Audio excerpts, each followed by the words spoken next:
Friends, welcome to मंजिल। आज की इस वीडियो में मैं उन बच्चों की कन्फ्यूज़न दूर करने वाली हूं जो कनाडा के लिए प्लान कर रहे हैं, जिन्होंने रिसेंटली अपने 10+2 के एग्ज़ाम्स दिए हैं और रिज़ल्ट की वेट कर रहे हैं सो दैट वो कनाडा के लिए अप्लाई कर सकें। बट उनके दिल में जो है डर है कि उनकी जो फाइल जो है वो रिजेक्ट ना हो जाए, क्योंकि पैंडमिक के कारण नंबर ऑफ़ रीजंस जो है वो सामने आ रहे हैं कि किस वजह से जो है फाइल्स रिजेक्ट होती जो हमें दिखती आ रही हैं। और इनफैक्ट ये भी बातें हैं कि क्या हमारी उतनी परसेंटेज से फाइल रिजेक्ट हो भी रही है जितनी बिफोर लॉकडाउन होती थी, या अभी थोड़ी ज़्यादा होने वाली हैं। और साथ में मैं आपको दूंगी प्लस बोनस पॉइंट कि किन किन बातों का आप ध्यान रखें सो दैट आपकी फ़ाइल को जो है कनाडा एम्बेसी की तरफ से रिजेक्शन ना मिले। सो इस वीडियो को स्टार्ट करने से पहले मैं उन सभी बच्चों को रिक्वेस्ट करूँगी कि जिन बच्चों ने इस चैनल को फॉलो नहीं किया वो फॉलो करें, और उन बच्चों को भी शेयर करें जिनको कनाडा के लिए अप्लाई करना है या फिर इसके रिगार्डिंग के लिए इन्फॉर्मेशन लेनी है। सबसे पहले मैं बात करूंगी फंड्स को लेकर। सारे वीडियोस में मैं हमेशा फंड्स को बहुत ही प्रेफरेंस देती हूं, क्योंकि फंड्स जो है इन दिनों में स्पेशली कोविड के दिनों में जो है एक बहुत ही बड़ा एजेंडा बन चुका है।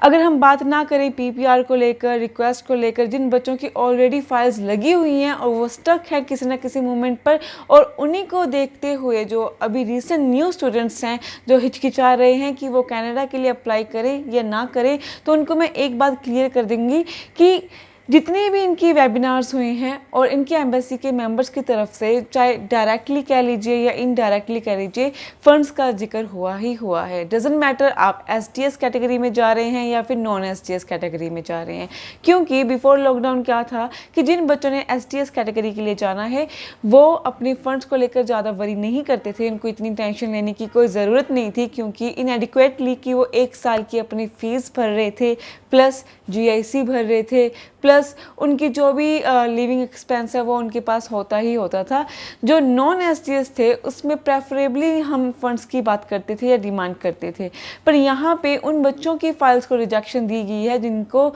लगा, गवर्नमेंट को लगा कि इनके पास लॉकडाउन में सफ़र करने के लिए, लॉकडाउन के लिए स्पेसिफिक अमाउंट नहीं है, सो दैट अगर वो कनाडा आ भी जाते हैं तो हमें उनको स्पॉन्सर करना पड़ेगा। सो ये बातें जो हैं उभर के सामने आई। तो इसमें ये बात बिल्कुल क्लियर होती है कि जो बच्चों ने, न्यू स्टूडेंट्स ने अप्लाई करना है, अगर आप अपने सफिशिएंट जो फंड्स हैं वो अप्लाई कर देते हैं तो आपकी किसी कीमत पे रिजेक्शन नहीं आ सकती। वैसे तो नंबर ऑफ रीजंस होते हैं रिजेक्शंस के कारण, पर जो 3 मेन रीजंस हैं उसमें से जो सबसे पहला रीज़न है वो है फंड। और आगे मैं बात करूँगी कि lack of tie ups to your home country. अब इस स्टेटमेंट का एक मतलब है कि हर बार हर एजेंट और हर एजेंसी जो है ये बात आपको समझाने की कोशिश भी करती है, और अगर आप किसी भी एजेंसी के पास अपनी फ़ाइल को अप्लाई करने के लिए जाते हैं तो उसमें एक सबसे इम्पोर्टेंट पॉइंट होता है, वो है एसओपी। एसओपी में हम अपना देखते हैं कि हमारा पर्पस क्या है, स्टूडेंट का वहाँ जाने का पर्पस क्या है, और यही बहुत ही इंपॉर्टेंट पॉइंट होता है किसी भी स्टूडेंट के लिए अगर उन्होंने बाहर जाना है। डजेंट मैटर कि वो कनाडा जा रहे हैं, न्यूजीलैंड जा रहे हैं, यूएस से जा रहे हैं, या फिर अगर कोई भी यूरोपियन कंट्रीज जा रहे हैं। बट यहाँ पे एसओपी का मतलब हम ये नहीं कह रहे कि आप वापस नहीं आ सकते या आने वाले हो, बट एसओपी किस पॉइंट पे आपकी जज की जाती है, एम्बेसी किस पॉइंट पे आपकी जो एसओपी को देखते हैं। प्लस पॉइंट ये है कि बिफोर लॉकडाउन वो सीधा सीधा देखते थे कि किन बच्चों की जो प्रोफाइल है सीरियसली वो वहाँ पे पढ़ने जाते हैं या फिर वहाँ सेटल होने जाते हैं, तो वो रिजेक्ट कर देते थे। पर यहाँ पे लॉकडाउन को देखते हुए उन्होंने एसओपी के साथ साथ बहुत अदर फैक्टर्स भी जो हैं इस चीज़ को अफेक्ट किया है कि वो और क्या क्या देखते हैं। यहाँ पे एक ग्राफ ऐसा भी आया था कि उन्होंने एसओपी को इग्नोर करते हुए ये स्लैंट देखा था कि किन बच्चों की फाइनेंशियल कंडीशन कितनी अच्छी है, उन बच्चों को प्रमोशन दे दी गई थी, उन बच्चों को परमिशन दे दी गई थी। पर ये एक बहुत ही स्पेसिफिक टाइम था जो कि ख़त्म हो चुका है। बट फिर दोबारा उन्होंने ये स्टार्ट किया है कि जिन बच्चों ने एसओपी में ये मेंशन किया होता है कि उन्होंने वहाँ पे पढ़ना है और वो पढ़ के वापस आएंगे, इन शॉर्ट जिनके एसओपी में वापस आने के इरादे होते हैं उनको जो है रिजेक्शन नहीं मिलती। और कोई भी ऐसा सिंगल पॉइंट कुछ भी कि वहाँ के हमें एक्सपेंसिव बहुत अच्छे हैं, वहाँ पे लिविंग स्टाइल बहुत अच्छा है, या फिर वहाँ पे एम्प्लॉयज़ को अच्छी पेमेंट मिलती है, या फिर वहाँ पे हमें स्टूडेंट्स को बहुत ग्रोथ मिलती है, ऐसा कोई कोई भी पॉइंट जो है आपको रिजेक्शन की तरफ ले जाता है, क्योंकि ये अल्टीमेटली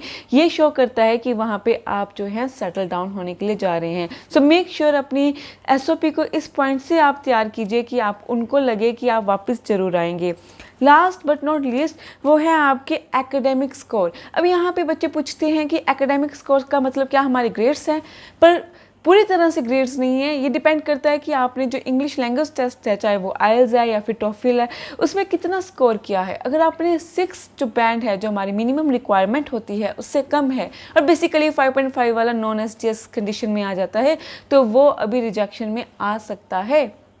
क्योंकि जिनके पॉइंट्स कम हैं उनको एम्बेसी को ये लगता है कि दैट पर्टिकुलर पर्सन, उनकी जो